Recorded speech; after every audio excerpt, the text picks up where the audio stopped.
Hello.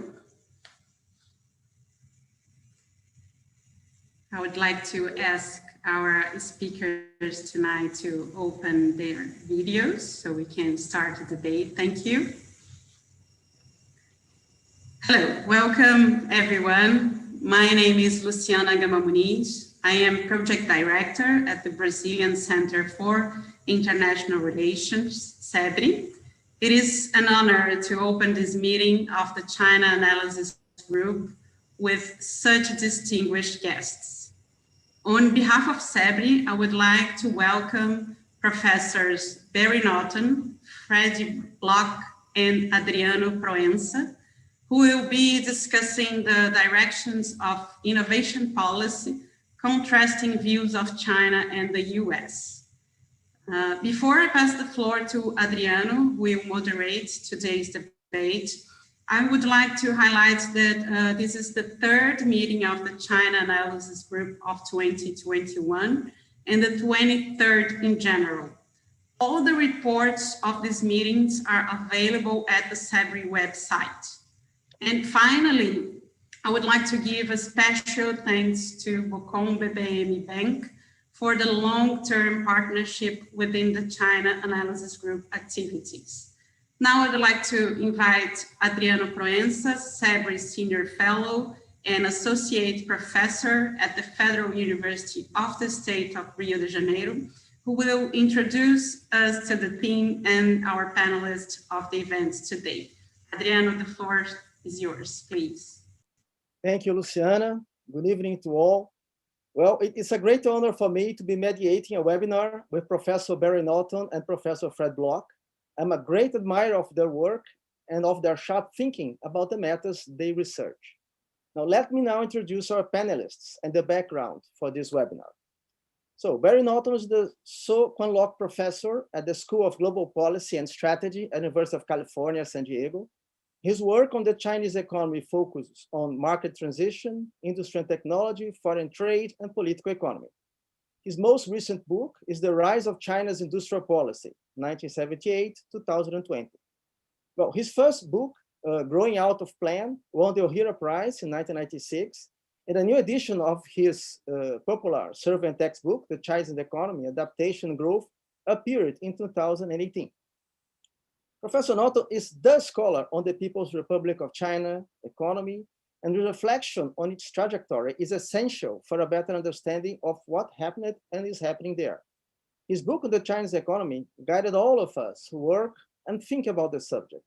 And his most recent essay on Chinese industrial policy in his recent book, particularly on what concerns the innovation-driven development strategy, is a fundamental input for the contemporary debate on the perspectives of that economy. I'm personally looking forward to hearing his thinking on this topic. Fred Block is Research Professor of Sociology at the University of California at Davis. He's an economist and political sociologist who has sharply criticized the market fundamentalist ideas that have dominated US politics in books that include The Vampire State of 1996 and The Power of Market Fundamentalism, Karl Polanyi's Critique, with Margaret Summers in 2014. For the last 15 years, he has been studying the complex web of government programs in the United States that move technologies from the laboratory to the marketplace. And some of his research is including his book, State of Innovation, the United States Government's Role in Technology Development, edited with Matthew R. Keller, 2011. Professor Block has provided us with his research and analysis, a fundamental understanding of the nature of the role of the state in promoting economic development in the US. As the inspired title of one of Professor Block's essay signals, his works have provided us the unveiling of the invisible hand of government in promoting innovation in the US economy. Professor Block proposed in 2011 that the American national innovation system should be organized around the principles of coordinated transcentralization, public-private partnership, cooperative sharing of expertise, and gain sharing. And he entertained then whether the Obama administration would represent a fourth turning point in the evolution of innovation policies in that country. We'll be able to hear today his thinking about what has actually happened during this last decade, and particularly what the Biden administration is now bringing to the stage. Well, so our subject today is no small deal. I believe innovation policy in the US and in China is one of the main drivers shaping the future of mankind. The US and China have both embarked in a powerful program of industrial policy and support of innovation. The US recently voted, if I'm not wrong, with bipartisan support, a strong bill approving large-scale investments in industrial policy and innovation, which might be, many have called a United States version of China's Made in China 2025. Many, I'm not sure if it is so, but then it is. China in turn has placed innovation as a central target of its recently approved 14th five-year plan. The plan relates directly with innovation-driven development strategy as defined by the Chinese government. We are here to discuss innovation and those aspects of industrial policy associated with it. Our purpose is to discuss similarities and differences in the innovation policy of each country and what guides these differences. Until the end of the first decade of this century, innovation programs of China were closely determined by catching up approaches, either on state-supported R&D programs or on supporting an industrial nationwide effort of catching up and incremental innovation in products and processes, which Professor Wu Xiaobo from Zhejiang University has called secondary innovation. However, with the explosion of the Chinese internet and its major industries, advance in artificial intelligence and data gathering, and the possibilities opened with advance in so many science and technology areas like biotechnology, new materials and nanotechnology, quantum computing, so on and so forth, innovation as a core driver gained an identity of its own, leading to the design of new financial tools and institutional support structures. In the US, where innovation has always had a functional apparatus of its own, diversion began within the system between funding for basic and applied research and financial backing for pre-commercial and commercial innovations, and with American companies' emphasis on shorter-term results gaining renewed prominence in many important corporation strategies. As in China, the big internet companies developed strong financial arms which allowed them to command the operation and the direction of innovation in their businesses. As Mariana Mazzucato and others pointed out, the system seemed to lose focus and lack mission-oriented drives, while many companies competed for already known market segments and starved financially the development of its exploratory projects into robust products for new markets, not seizing opportunities for innovation and undermining its competitive future. Will the Biden administration innovation policies reverse these trends? So, how different these two systems are to become?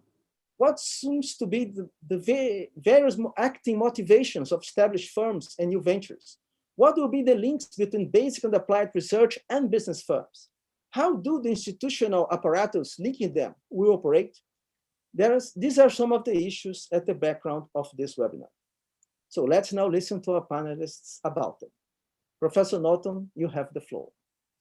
Thank you very much. It is an enormous pleasure, an enormous honor to be back again, as it were, in Rio and Sao Paulo in Brazil.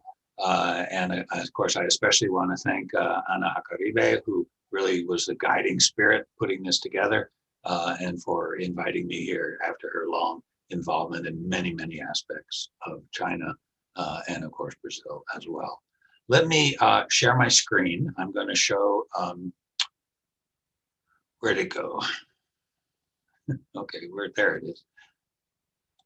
I'm going to talk actually entirely about China, but before we do, because of course our topic is not just China, it's China and the US and the interactions between them in the area of industrial policy.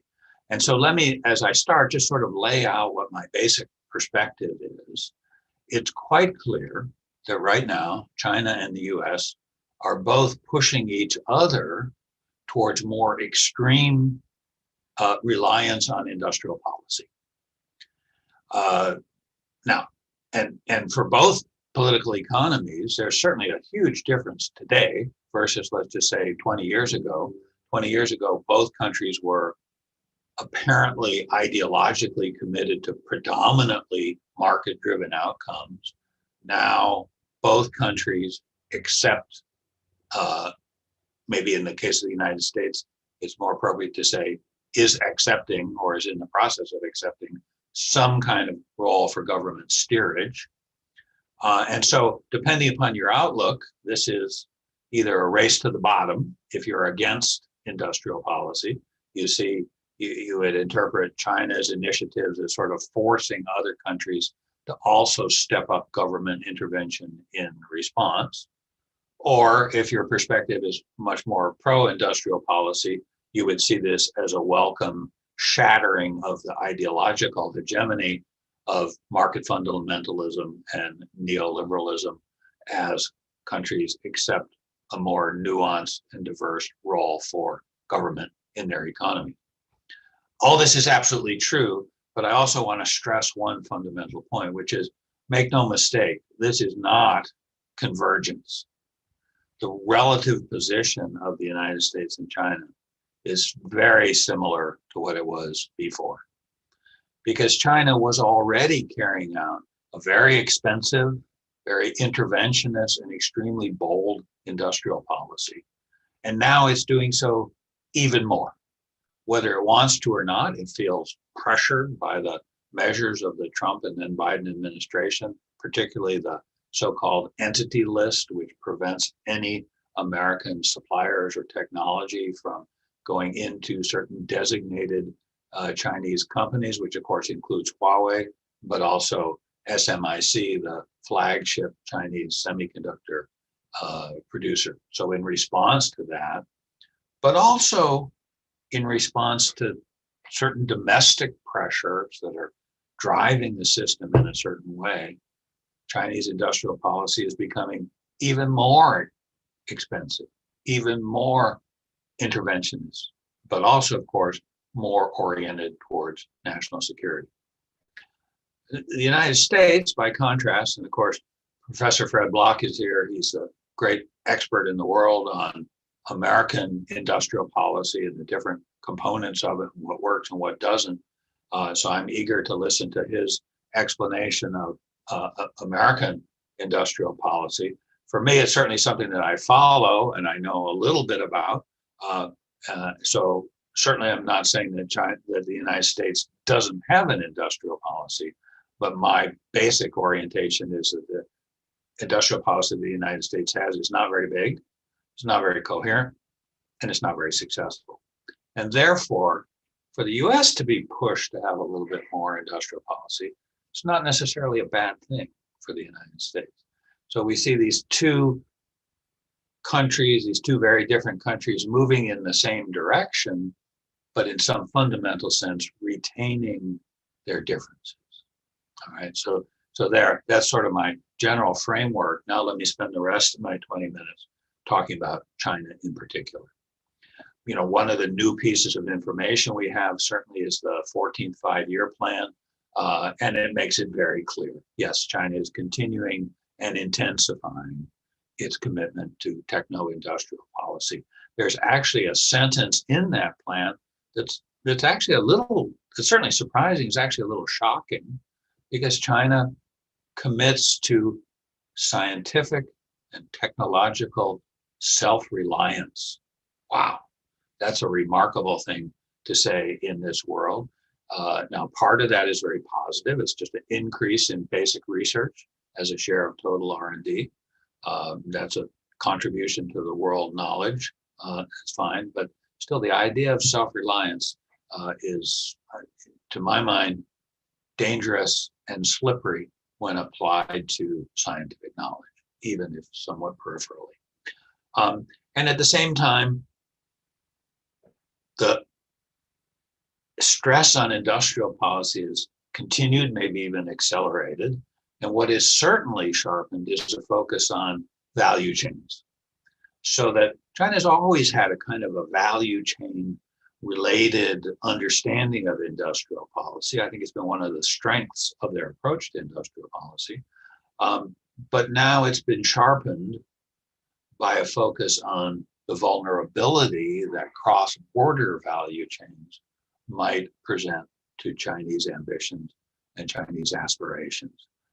The other really important sort of fundamental shift is that the 14th five-year plan clearly visualizes infrastructure investment and a new type of guided urbanization strategy as fundamental elements of industrial policy. In a way, not surprising. China high-speed rail, big success in the last 15 years. 5G telecom is rolling out anyway. They've got some very innovative smart cities program that combine, laying concrete with having sensors and a high-speed communications network. So in a way, it's not surprising, but we see it integrated into industrial policy at a high level in a way that is relatively unprecedented.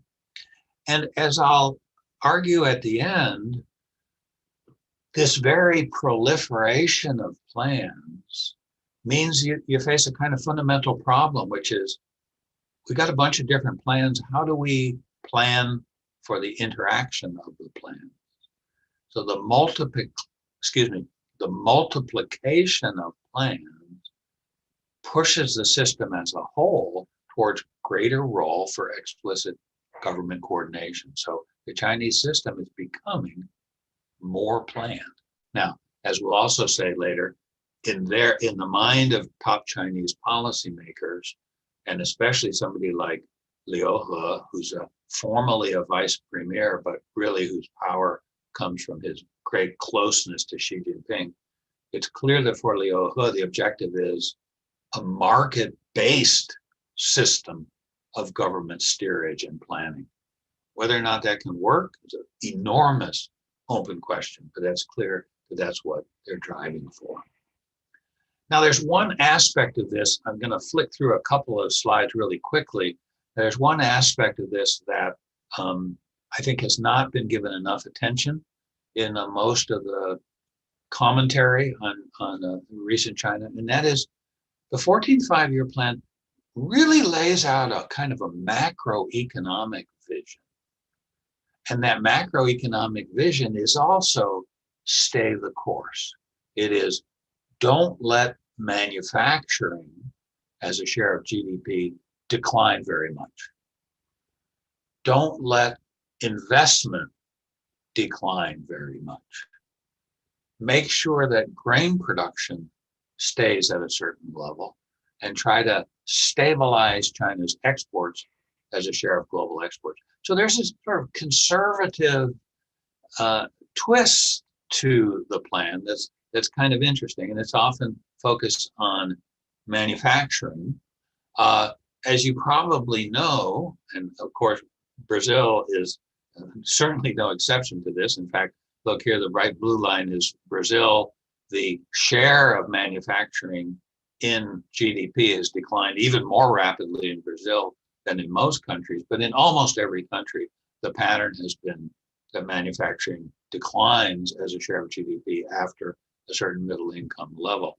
And Chinese policymakers face a similar decline, but China's manufacturing share is still pretty high in global context.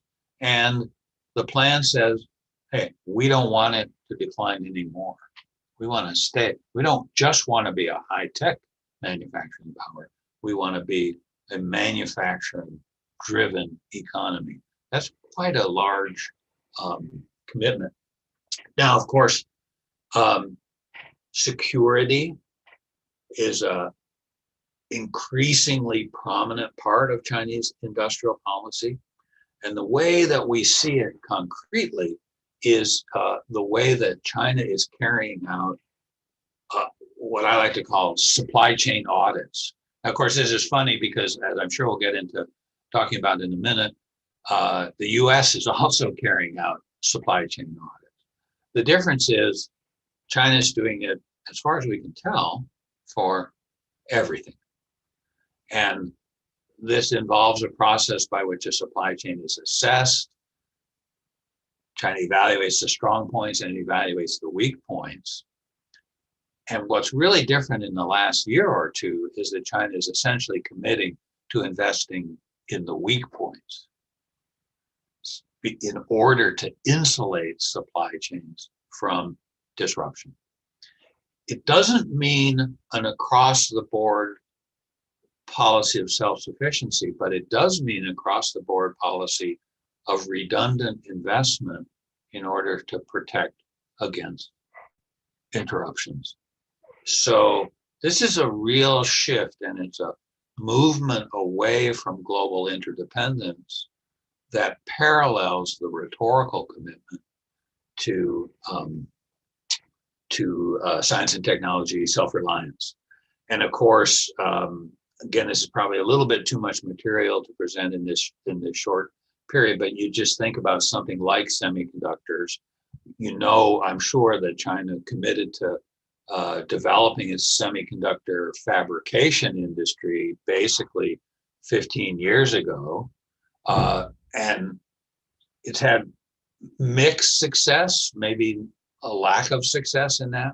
But now it faces the fact that, well, while its semiconductor fabrication industry is still on pretty shaky footing, it now faces interruptions in the supply of things like semiconductor manufacturing equipment, where it has nothing, where it is entirely reliant on imports from the United States, Japan, and the Netherlands for the key production equipment. So this puts China in a really difficult, I'm going to skip that one, difficult position. Now, as I said before, Liu He and others believe that they are pioneering a new model. It's continued openness, but with the openness increasingly subject to government monitoring and manipulation. The plan actually says that we should make sure that foreign companies and foreign markets are dependent upon China, so that we have a kind of retaliatory capability in case things with the United States get even worse. But more importantly, they believe that they are creating a form of steerage of the economy. That means that they can shape the development in a way that is much more cost effective than any of the old Soviet-based models of central planning. And a key part of this is financial instruments.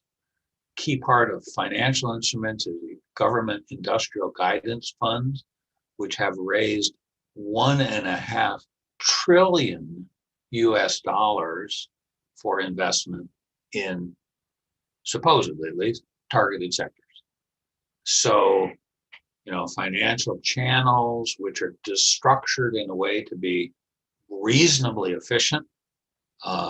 Obviously, there are some institutional issues, and we can certainly talk about those, but still the basic idea is that these will be reasonably efficient financial instruments that resemble venture capital funds and will be part of driving Chinese economy to a new level. And then at the same time, we see fairly tough kind of market-based policies to weed out some of the excess entry that inevitably happens when you declare a certain industry as a high government priority. Of course, you'll have a certain amount of excess entry just as part of the ordinary costs of such a policy. And in 2000, there was major measures to push some of these unqualified entrants into bankruptcy. And a key event was the default of Tsinghua Uni Group, which is a key player in Chinese industrial policy, on a series of dollar-denominated bonds. So it's a very interesting development. One of the ways we see all this playing out, as I mentioned before, this attempt to integrate infrastructure, technology policy, and urbanization. Most of this still seems to be at a fairly decentralized level, although central government guidelines are playing a big role. So let's look at Shanghai for a second. First of all, here's the greater Shanghai region in the 14th five-year plan.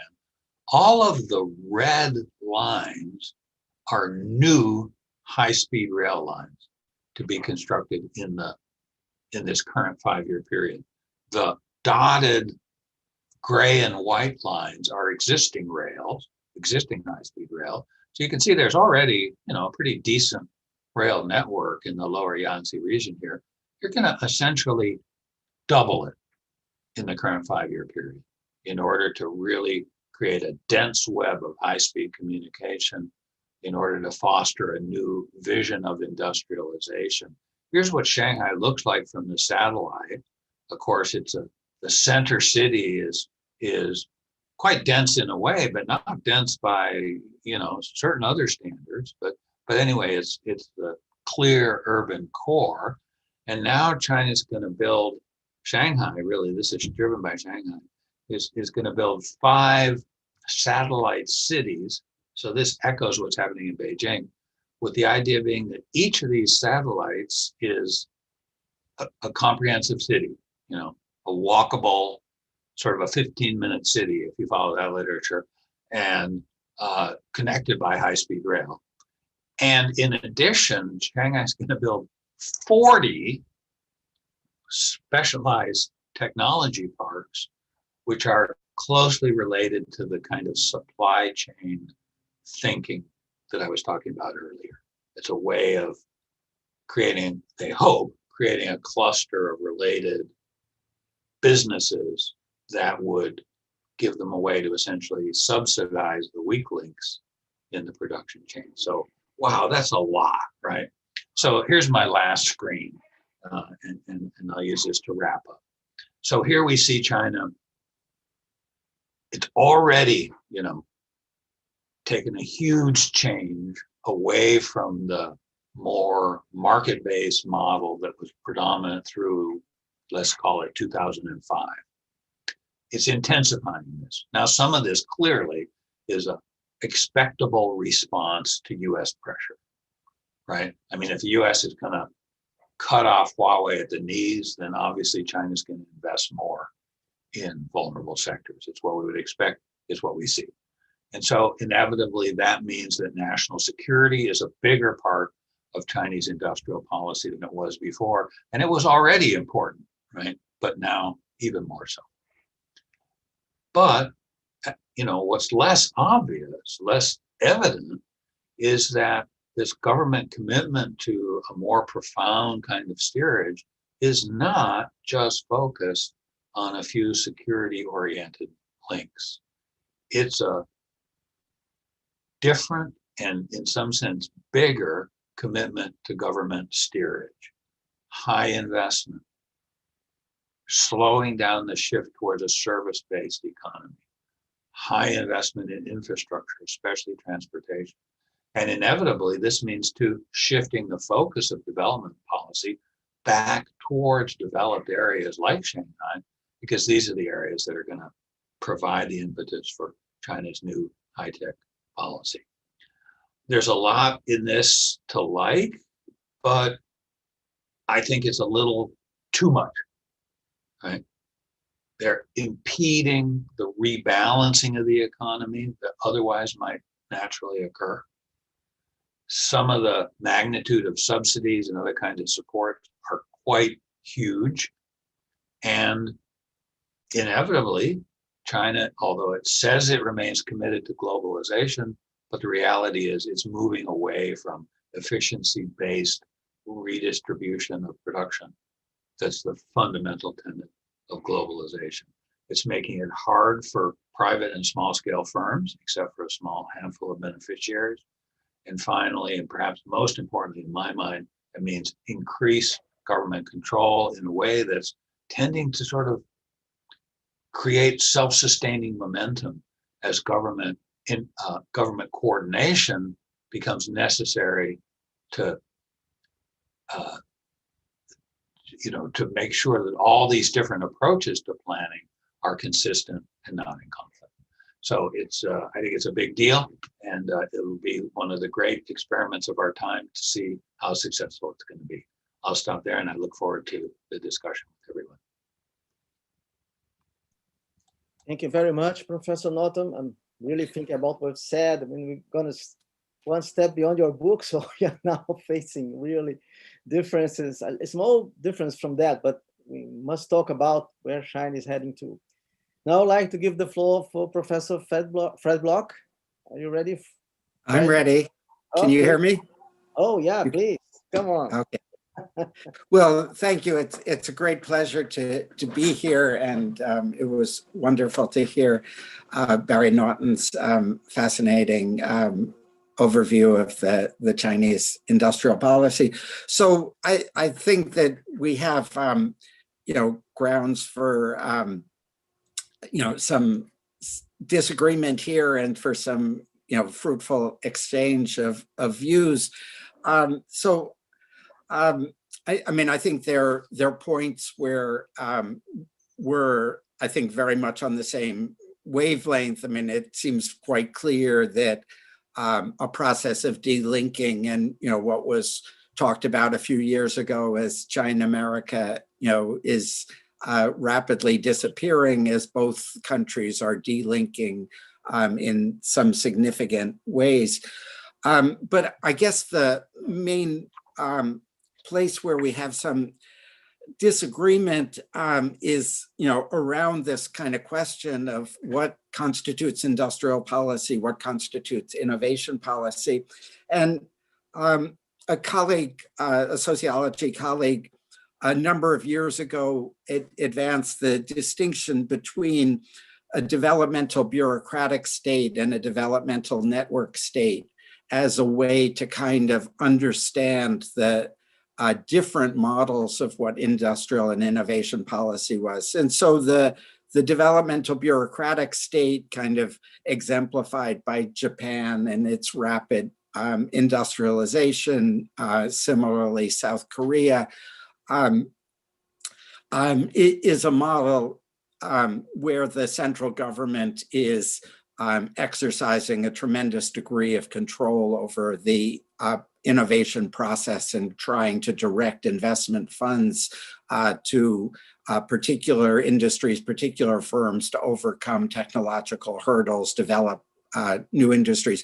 But the argument is that the DBS is particularly good at catch up, and that when it comes to dealing with moving production to the technological frontier, to developing new products and new processes, exactly what China is aspiring to do in this latest 5-year plan, the argument is that the developmental network state is a more effective instrument. And so what is the developmental network state?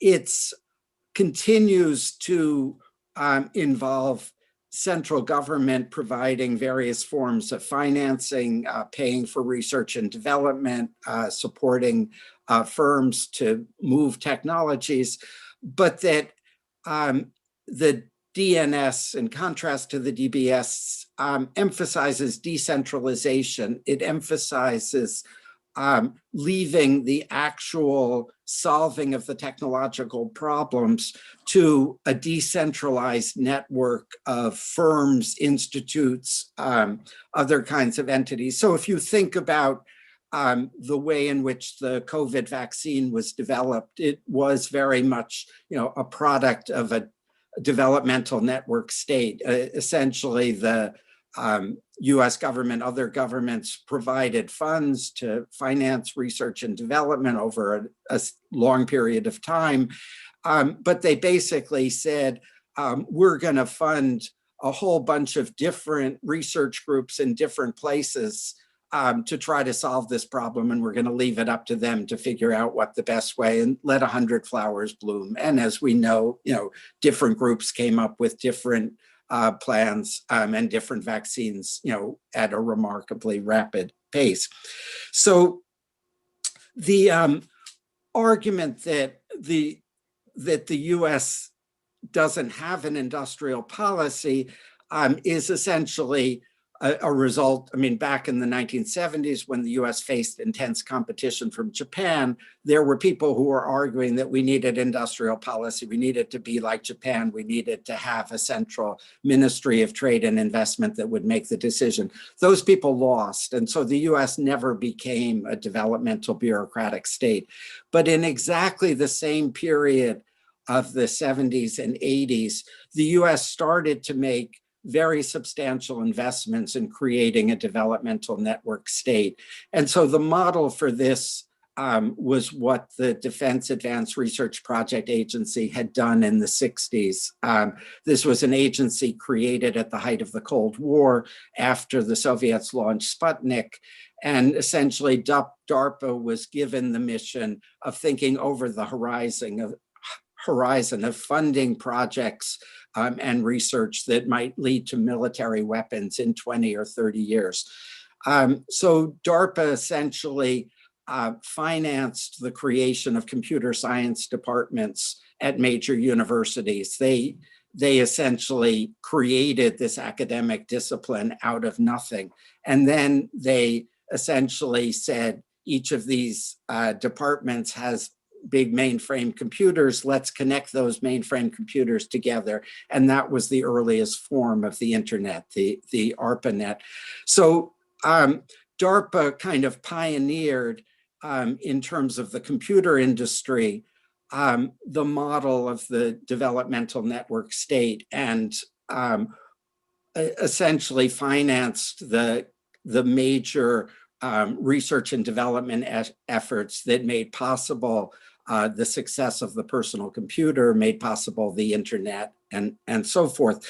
So, you know, when one thinks about the US global dominance in computer software, internet, all of that, that was a product of very self-conscious state innovation policy that was remarkably successful and, you know, produced this ongoing global dominance. So my argument is that over the last 50 years, the US has taken the DARPA model and expanded on it very substantially, and essentially has created a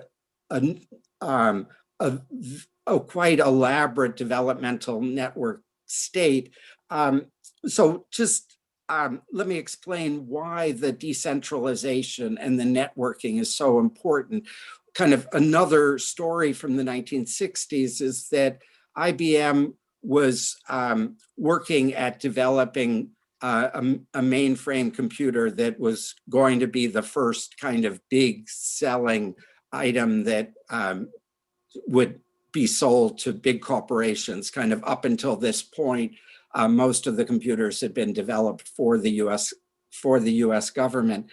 And so there was a fight within IBM among the engineers about the design decisions. And management said, we should go in this direction. And I don't have the details of, you know, what the specific controversy was. And some of the engineers said, you know, that's just plain wrong. You know, that choice is never going to work.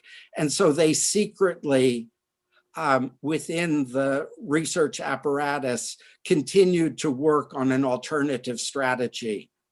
And they, you know, 6 months, a year later, when the strategy chosen by management failed, they pulled out the model that they were working on, and that became the basis for IBM's greatest commercial success to that point. So the issue is that at the technological frontier, centralization doesn't work because nobody knows what are the right choices to make, and it has to kind of emerge organically out of different groups of scientists and technologists trying to solve these problems over time. So that's why decentralization is so highly productive. So the kind of short version of the argument is that when a central government throws billions of dollars or billions of yuan or whatever the currency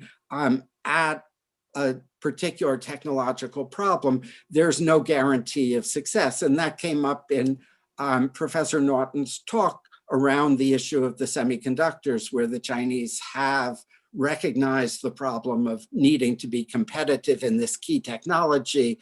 They spend a lot of money trying to become competitive, but they find it difficult kind of within, I would argue, they find it difficult within the centralized model. So let me give you one historical example.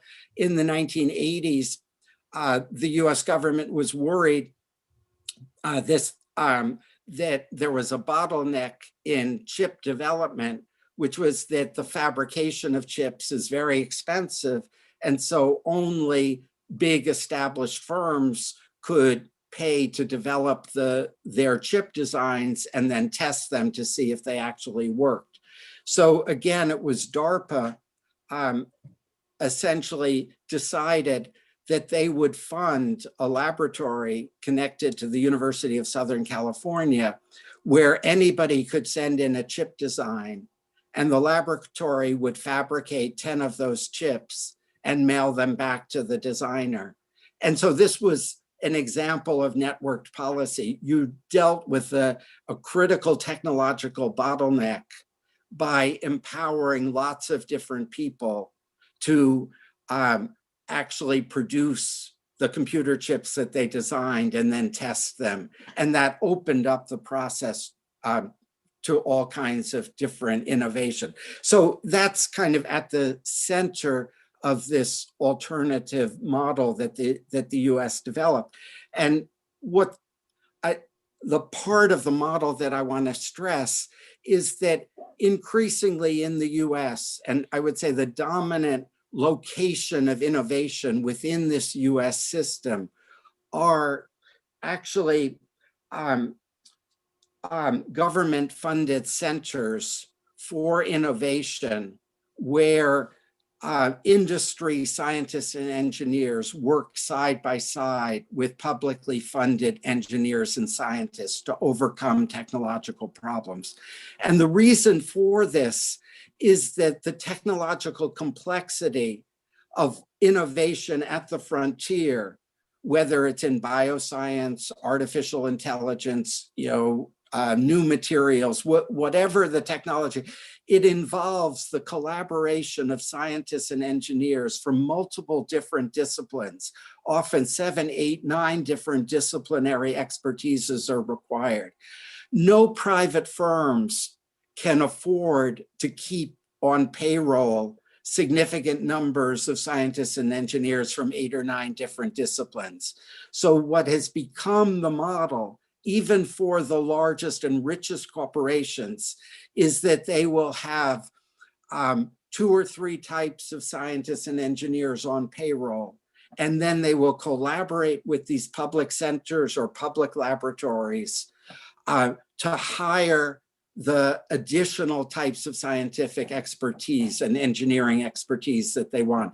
Often this is done with the big atomic laboratories, the Lawrence Berkeley Lab, Los Alamos, Oak Ridge. Sometimes it's done at these university centers that I'm going to talk about, but that the innovation is increasingly a product of these public-private collaborations. And so basically, over the last 50 years, this is the model that the US has become committed to. And if you actually look at the language of the Endless Frontier Act, the piece of legislation that Chuck Schumer got through the Senate with 68 votes, which in the context of US extreme partisanship, seemed like a miracle, that at the core of that Endless Frontier Act was the funding of more of these decentralized innovation centers, which would create an umbrella organization where publicly funded scientists and engineers would work closely with private sector scientists and engineers. So Professor Naughton spoke about clusters, and clusters are kind of central to the US innovation model in that the idea is that many of these institutes and centers are designed to produce research clusters that then spin off new firms and new industries. So for example, the Obama administration created 14 advanced manufacturing institutes.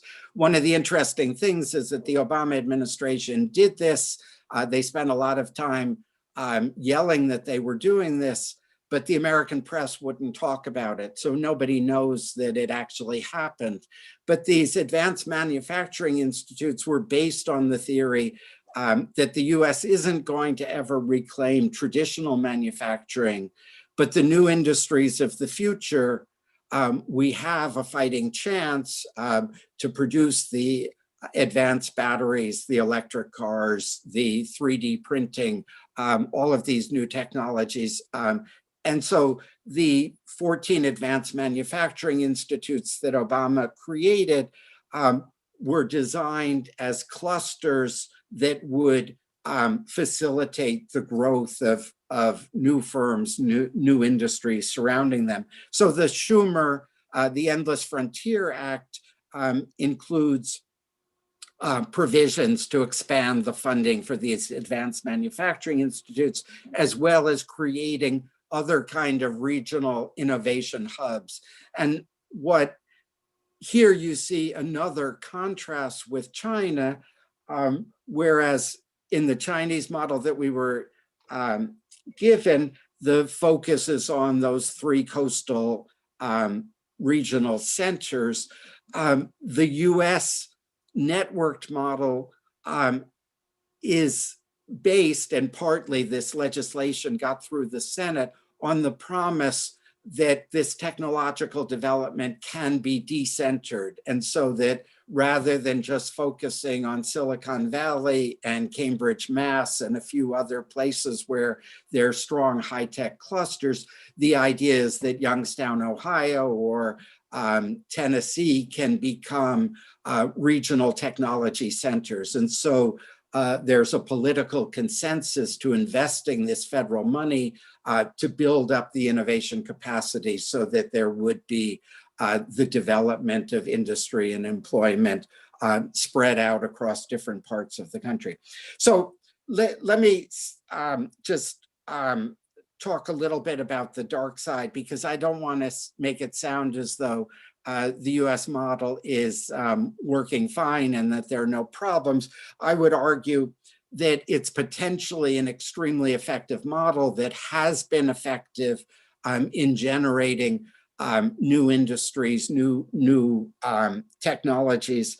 But there are 3 problems which I would emphasize as dangers to the US model. The first is that, as other people have pointed out, the US has been pursuing this winner-take-all model. And so the firms that are first into the marketplace to realize the possibilities, like Apple with the iPhone, get all of the profits, and then they systematically resist paying taxes. So, Apple is both heavily dependent upon publicly funded science and technology, and yet is an international tax cheat and isn't paying to sustain the system that benefits it.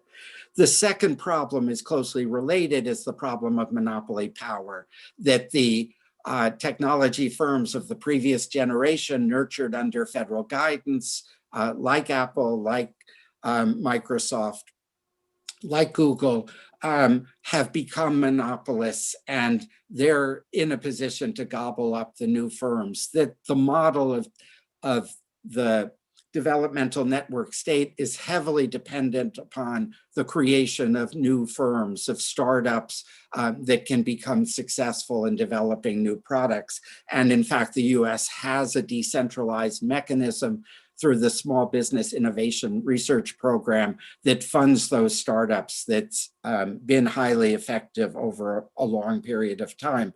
But that model is endangered first by monopoly power. These big firms have portfolios of patents, and they increasingly are using those to stifle innovation, or they simply buy up any firm that could be potentially competitive. And the final problem is that there's too little financing available for these startups firms, that the current venture capital system doesn't work. So what I would say is that the future of the US system is very much up for grabs. And I would emphasize 2 particular contingencies. The first is the infrastructure spending that the Biden administration wants to pursue at the level of $1 to $2 trillion over the next 5 to 7 years is absolutely essential to create the demand, to create the funding that would make it possible for these new firms to start up, that would sustain a revitalizing of the US innovation system. And the fate of that legislation is very much unknown at this point. The second key thing is that there needs to be a significant advance in antitrust enforcement, that the established firms have become too powerful. They're acting as a block on future technological development, and some combination of congressional and federal action is required to, say, open up the internet platforms to greater competition, to place some restraints on the power of these dominant corporations. So I would say that that it is a real possibility that the U.S. innovation engine will be revitalized by the Biden administration, but it's not at all certain that that will happen. And if it doesn't happen, the threat that we face from the right, from a return of Trumpism, the return of an authoritarian possibility, remains very severe. So the US situation is, I would argue, very much up for grabs at this point. So I'll stop there, and hopefully we can have some conversation and dig more deeply into these questions. Thank you very much, Professor Bloch. It's fantastic. I'm thinking about what you said. It was very impressive. Thank you very much for your presentation. And well, we have some questions here, and I'll add some unorganized, so I'll put the questions for you both. Barry, the first thing would come, I'll get this, my bearings here, excuse me. And the first thing is that there's an expression that Arthur Graeber from Dragonomics used in his presentation. I think was very influential, at least among some Brazilians, of a venture capital state, something like that. I'm quite aware. I know you're aware of it, but you know his ideas, and he's been talking about it in many places. And I think that combining with what Professor Bloch just said, perhaps the Chinese, they study a lot. Perhaps they have this idea of a networked development state in a sense, though they seem to be making a move towards higher productivity areas of the economy, either regional or in terms of firms. So they're not willing to keep the mom and pop shops that Asia has a lot because they are low productivity. So the issue would be, what do you think about this idea of the innovation-driven development strategy has some aspects of this networked idea that Professor Bloch has highlighted, though under state governance, under the governance by the state council and the NRDC, the NEDRC, and so on and so forth.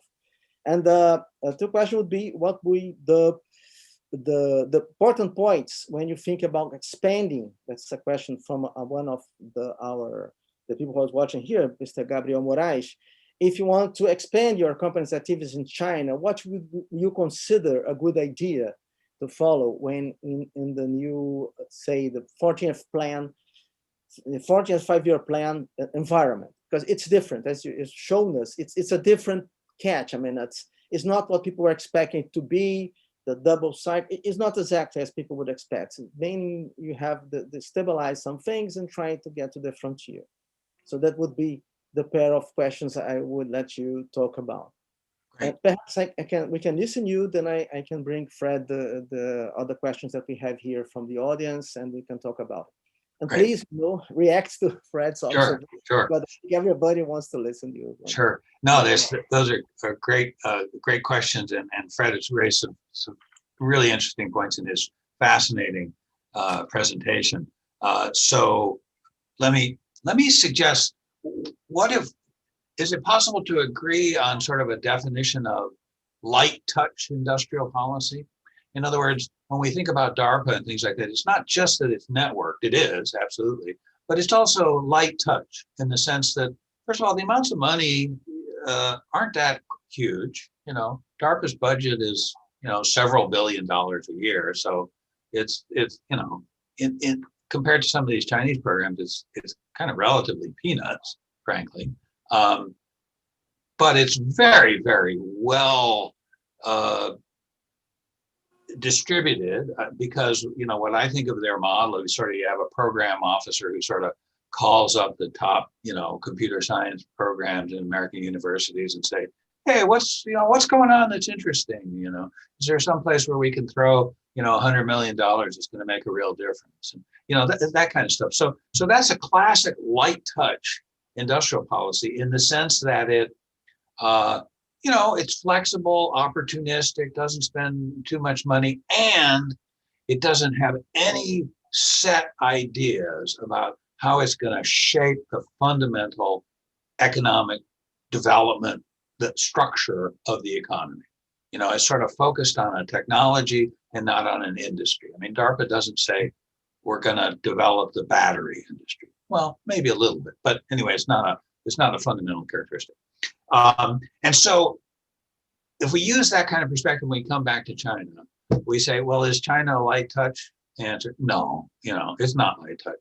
It certainly has networked characteristics, and they're certainly okay with failure, and they're okay with funding multiple different regions and multiple different countries, and they're okay with following along and getting in behind a successful guy who's already on his own shown that it works. So in that sense, yeah, I agree. It's got lots of characteristics of this network state, but really the difference is it's not light touch at all. It's you know, making commitments about what industries you want, putting money into it, putting up barriers that distort the market. It's heavy touch, and that has a lot of costs. Is it a venture capital state? Yeah, but it remains to be seen whether it really is, right? I mean, the crucial thing about venture capital, so on the one hand, venture capitalist says, we can invest in 10 things, 9 of them fail, 1 succeeds, we're okay with that, right? So that's the essence of what China's trying to copy. Can they get there? You know, that means these government guidance funds have hard budget constraints. They lose money and somebody pays the price. Is that going to be what China is like? Well, it's not impossible, but I think it's unlikely. So it's more likely that these funds, a lot of the funds are going to be failures. Local governments are going to bail them out. You're going to have a contribution to an additional financial problem. Final point. If we sort of accept these descriptions, then there's another part of Biden administration policy, which, although not big, is a major philosophical departure from the model that Fred was describing. Because now literally last week, right, we got this report on supply chains from the Biden administration. And it said semiconductors, pharmaceuticals, batteries, and what's the fourth? I'll think of it in a second. Anyway, just 4 sectors. It said we need government funding to bring major sectors of these global value chains back to the United States, or in some cases, to the United States for the first time. So this is the first, assuming it happens, which I think it will, because it's got a security-driven impetus. This is the first time that the U.S. government in at least decades has said, these are our sectors. Oh, of course, the other one is materials like rare earths. That was the 4th sector. So this is the first time that the United States has had an industrial policy that, in my definition, goes beyond the light touch and says these sectors. Very interesting. On the other hand, it's pretty limited. It's pretty clearly a response to China. So even though philosophically it's a big change, it doesn't really change the American system. It's a kind of security response to China. So maybe I better stop there and pass the mic over to others. Okay. Now, Fred, if I may, there are more or less two questions here. One is, in which way would be the Biden's government's decisions an answer to the question here by Fabio Henrique Saldanha? He points to the 14th five-year plan. Perhaps you could talk about the general approach that China has been investing in technology and using the states to advance its proximity to the technological frontier for the last 2-3 years. I mean, the innovation-driven development strategy would be the America's decision towards facing this kind of challenge. The question comes from the audience. And I would add a point, and I would very much like to listen what you have to say about it. I was quite impressed by the propositions in the middle of the decade by Professor Bill Lazunik about the fact that some corporations were depriving their innovation areas of investment. Maybe nowadays they're doing some corporate startup engagement, but nothing more than that. Where would you fit this idea that, except for the big techs, corporate America is not investing in innovation as it used to be? Would you think that works, or maybe they are just approaching this networked idea with the labs, and then they are in fact investing in innovation, but in a more combined way, coordinated way with other actors? So that would be a pair of questions. The answer to China and this idea that they are not underinvesting, they're just investing in a different way and minimizing their risks. So that would be the question for you. Okay, well, I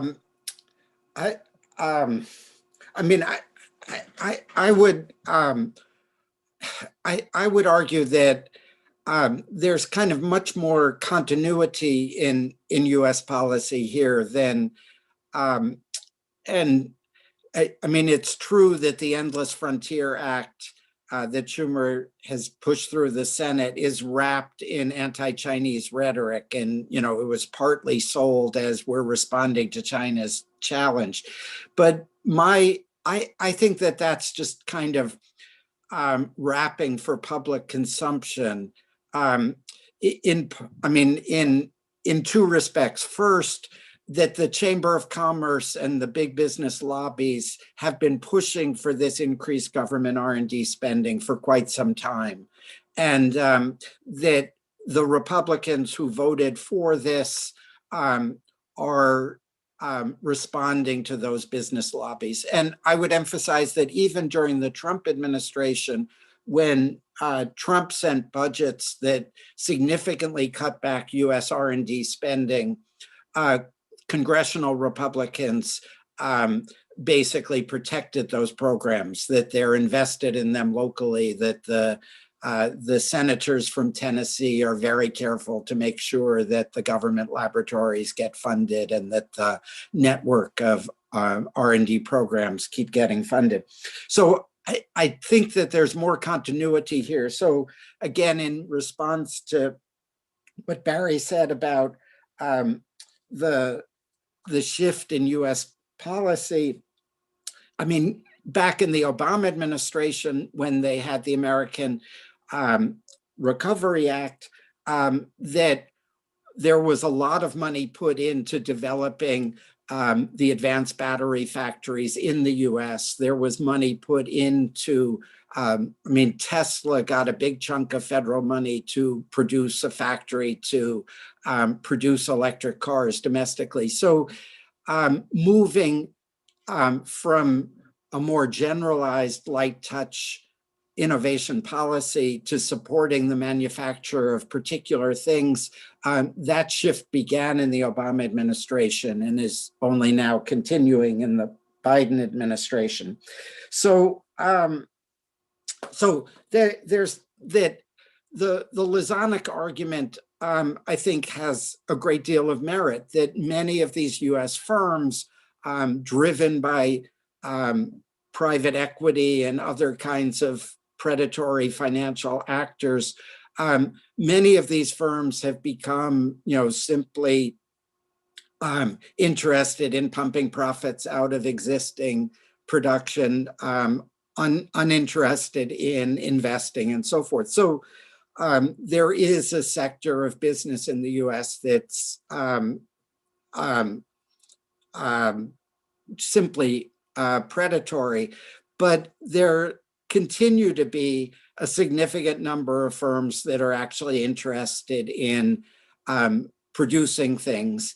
And these are the firms that are allied with these various government programs and are supporting them. So, you know, so I mean, I guess I would say that financialization, the pursuit of short-term profits, the excessive power of existing monopolies, these are very real factors that are threatening the future of the US economy, that are undercutting its potential dynamism. And it's a battle that's being fought out as we speak. And significantly, it's a battle that often is being fought out within firms, because the scientists and engineers and lower level managers in some of these firms are really interested in developing new products, new processes, solving problems. And then they're fighting with their top managements who are, you know, just interested in the bottom line and the profits in the next quarter to satisfy the shareholders. So there's a kind of internal battle that's going on.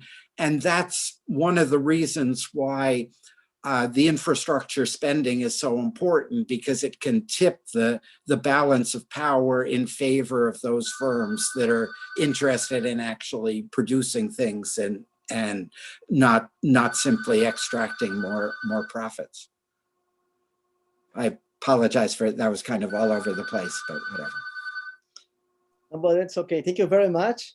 And then I'll turn to Barry too. I don't know how you are with time, because I understand that we should finish by 7:15, but I will put one question to Barry again, one to Fred, and I think the dialogue is very rich.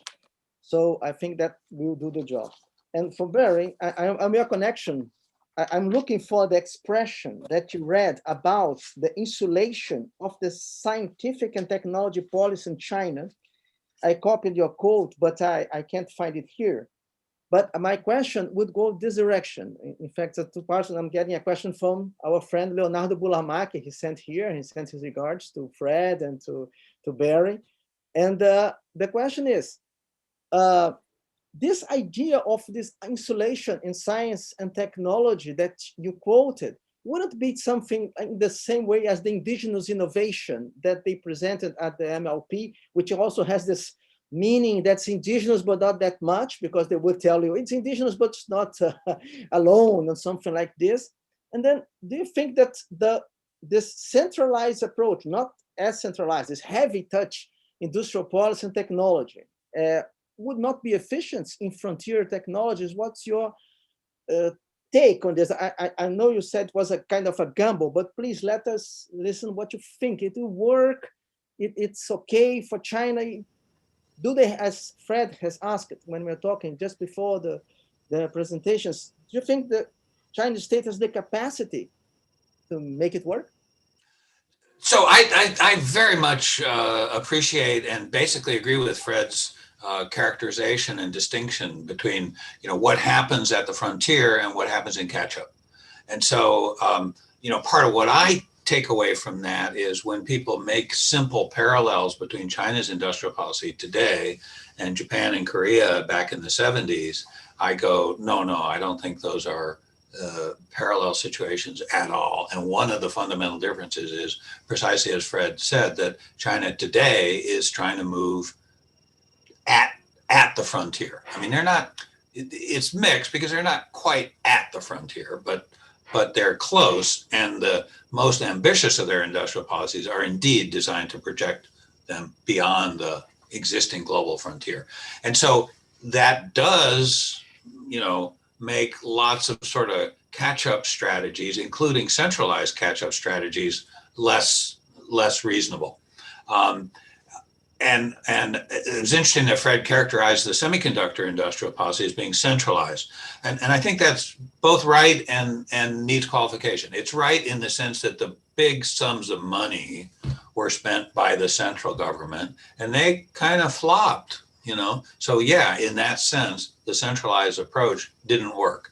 On the other hand, the Chinese have always been pretty good at allowing, you know, these different regional variations to develop on their own. And, you know, a lot of the most impressive things in China happened in Shenzhen, you know, precisely because Beijing is a long way away and, you know, they don't get in the way that often in Shenzhen, and there's a kind of implicit understanding. Plus there are tighter links with Hong Kong, you know, and all kinds of things. So yes, I agree that a decentralized and network approach is more effective and works better, especially near the frontier. What's funny about China is how much central government money they can spend and sometimes waste without really any effective oversight. You know, if there was a project in Brazil that spent $100 billion and nothing came out of it, you know, there'd be a big scandal. There would be a big scandal in the United States. China, it's sort of like, you know, nobody really knows. And what are you going to say?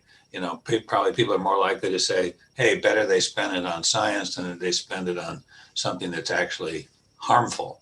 At least this is, you know, has some side benefits. So, yeah. There was another question in there, but I'm sorry, I've forgotten it. So it's if you think that this idea of an insulated science and technology. Oh yeah, and whether that, I mean, it's really hard to say because these are simple slogans. You know, they're chosen to a certain extent for their ambiguity. So you know, it's really hard to pin it down. But there is a fundamental difference, which is indigenous innovation, in terms of its basic meaning, simply meant we Chinese people should do better at creating an innovative environment that contributes more to new things, new discoveries, new processes, etc. Whereas self-reliance clearly implies a withdrawal, a stepping back from global interactions. And so it's in some sense more troubling. You know, I think one of the takeaways I think we should have from all this is, you know, look, China and the United, I mean, let's look at the word decoupling. Are China and the US decoupling? I mean, in some fundamental sense, absolutely yes, right? Because they just don't trust each other anymore. In fact, it's worse than just lacking trust. They actively distrust each other. So both sides are looking at, oh, in every sort of set of recurrent interactions, is there some way I can protect myself more from this other party who is maybe my enemy? But in another sense, are they decoupling?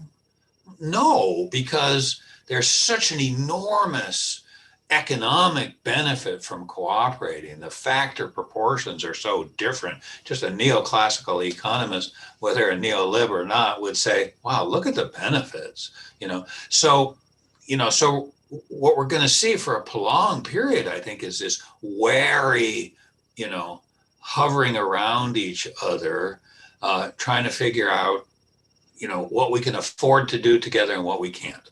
And I think that does potentially open up many, many opportunities for other countries and other actors.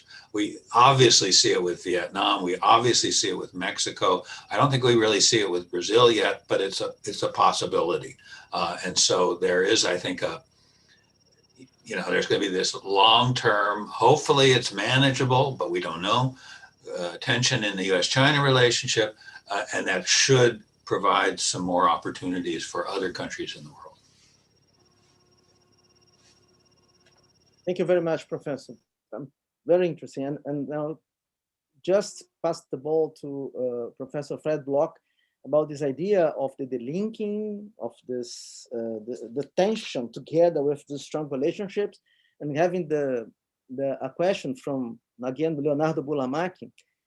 given that this tension and this kind of feeling of a tech war or something like this, I don't like the expression, but just to give an idea, how should we understand the Wall Street affair with China's financial markets? It's getting hotter. I mean, they're getting close. And Goldman Sachs is talking about wealth management, wealth funds management together with big Japanese banks. So do you have a feeling about this? I mean, we are decoupling, but our guys from financial Wall Street are dealing with the big state banks in China. How would you understand this kind of movement? And maybe as Barry has just said, it's enormous economic benefit from working together. So that's yeah, I mean, I would emphasize the point that Barry made, that the degree of interdependence and interpenetration is extraordinarily high. The Chinese exports, to the US increased fivefold, from 2001 to 2017. And, so even though they might have peaked in 2017, they're still at a very high level, and sectors of US business are, deeply entrenched and aren't going to stop. And new sectors like Wall Street are likely to become involved. So this is extremely complicated, and the US government can say no, to certain things, but it's going to be extremely uneven. And but I just wanted to kind of come back, to the technology issue one last time, and say that I think part of the issue, as I understand it, and I certainly don't understand or even claim to understand very much about China, but I was impressed at a conference. I met a PhD student in chemistry at Santa Barbara who had spent a semester or 2 semesters in a Chinese laboratory. And he said, very clearly that as a chemistry PhD student at Santa Barbara, his teachers told him, question everything, what we say to you, don't believe it, go out and test it, rethink it, question authority, don't take anything as gospel. And he said that in the Chinese laboratory, what the boss said went. There was very little questioning of authority. There was hierarchy.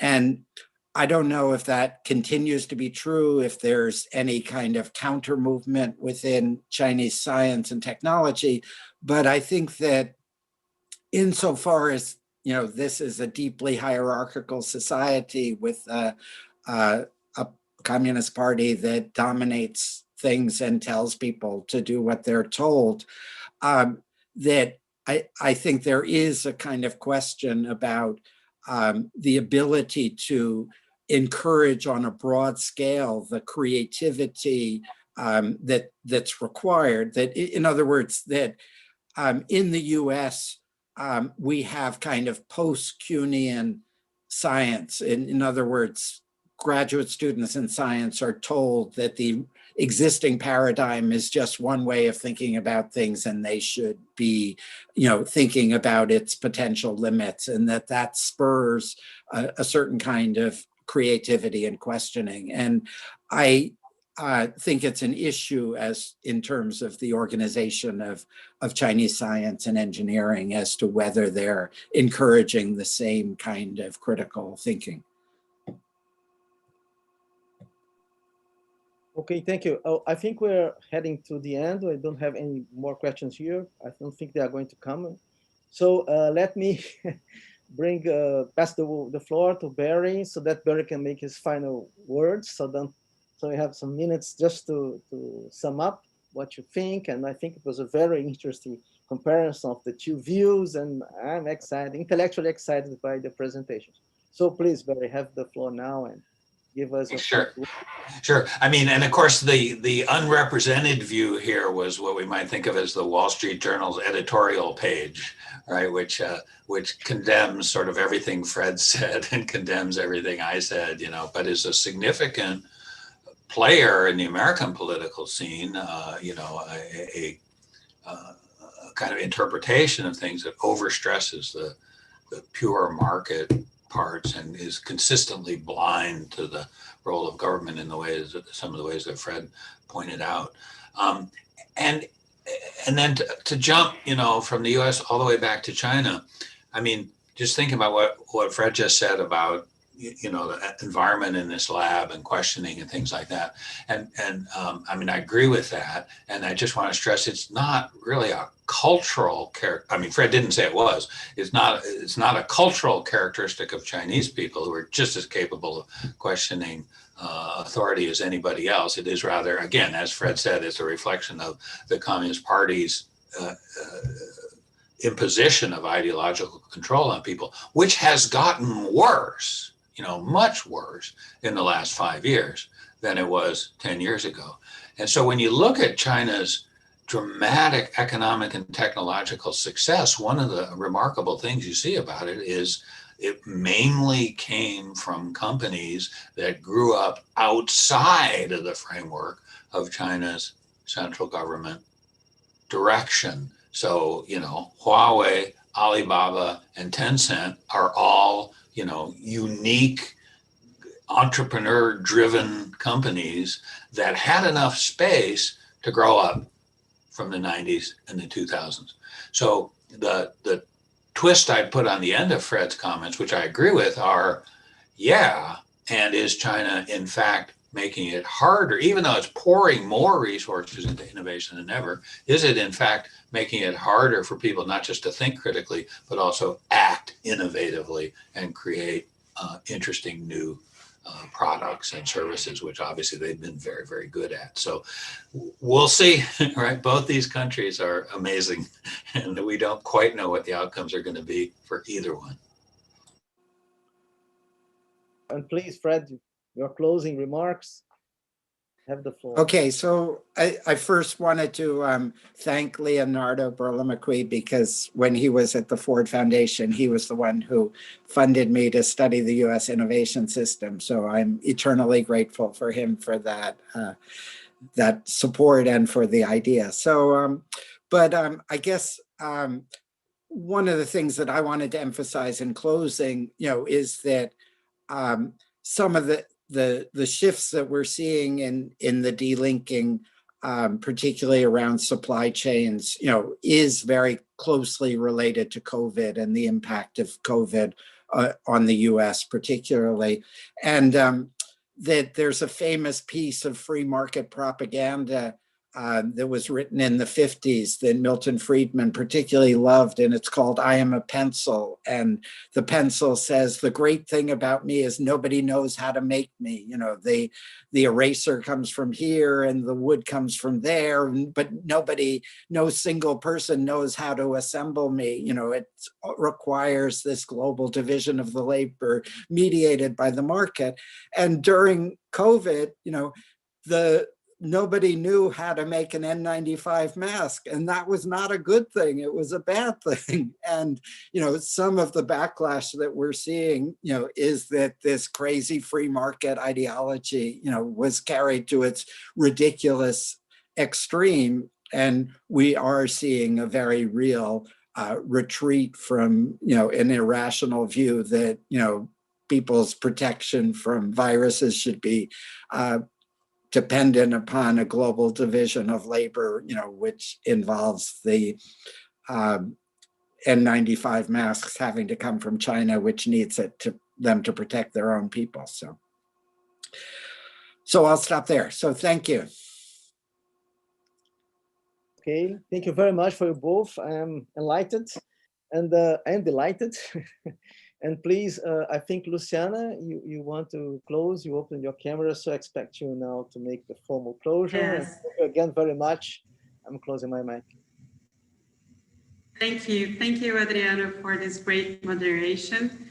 First, I would like to thank Professors Barry Naughton and Fred Block for this very, very rich dialogue. It was an honor to have you here.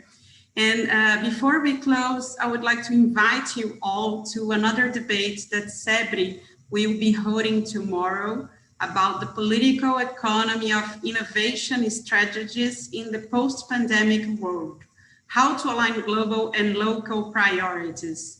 Our guest speakers will be Professors Dan Bresnitz from the University of Toronto, Heiner Cattell from the Institute for Innovation and Public Purpose at University College London, and Caetano Pena, Research Fellow in Global Sustainability Transitions at Utrecht University. The event is tomorrow at 10 a.m. Brazilian time, and you can register at CEBRI's website. I hope to see you there. Thank you very, very much. Bye-bye.